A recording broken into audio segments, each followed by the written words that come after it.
बांग्लादेश सरकार होश में आओ, होश में आओ, होश में आओ, बांग्लादेश सरकार होश में आओ, होश में आओ, होश में आओ। শনিবার রাত 8:30 দিল্লিতে বাংলাদেশ হাইকমিশনের সামনে জড়ো হন অখণ্ড হিন্দু রাষ্ট্র সেনার সদস্যরা, দেন বাংলাদেশ বিরোধী স্লোগান।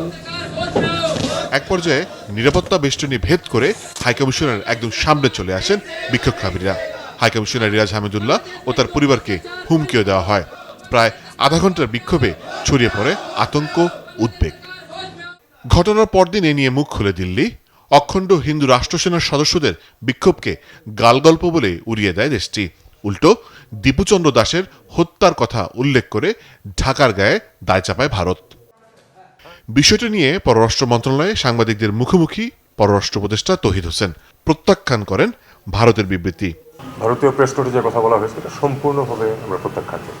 প্রশ্ন তোলেন, কূটনৈতিক এলাকার মতো এত নিরাপদ স্থানে চরমপন্থীরা আসলো কিভাবে? বিষয়টি যত সহজভাবে উত্থাপন করা হয়েছে আসলে অত সহজ না। আমাদের মিশন, বাংলাদেশের মিশন কূটনৈতিক এলাকার গভীরে অবস্থিত। এমন না যে এটা বাইরে কোনো জায়গায় অথবা কূটনৈতিক এলাকার শুরুতে, তা কিন্তু না। তারা বলছে 20-25 জনের একটা দল হতে পারে, হয়তো একটু কম বেশি হতেও পারে সংখ্যা, কিন্তু সেটা কথা না। 25 জনের একটা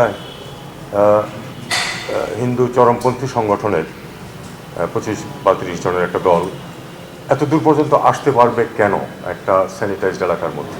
তার মানে তাদেরকে আসতে দেওয়া হয়েছে, তাইলে যেভাবে হোক তারা আসতে পারার কথা না কিন্তু নর্মালি। এবং তারপরে সেখানে তারা দাঁড়িয়ে যে শুধু হিন্দু নাগরিকের হত্যার প্রতিবাদ স্লোগান দিয়ে চলে গেছে তা না, তারা আরও অনেক কিছু বলেছে, সেটা আমরা জানি।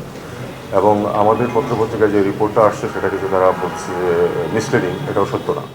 জানান, দিল্লিতে হাইকমিশনের পরিবার চরম ঝুঁকির মধ্যে আছেন।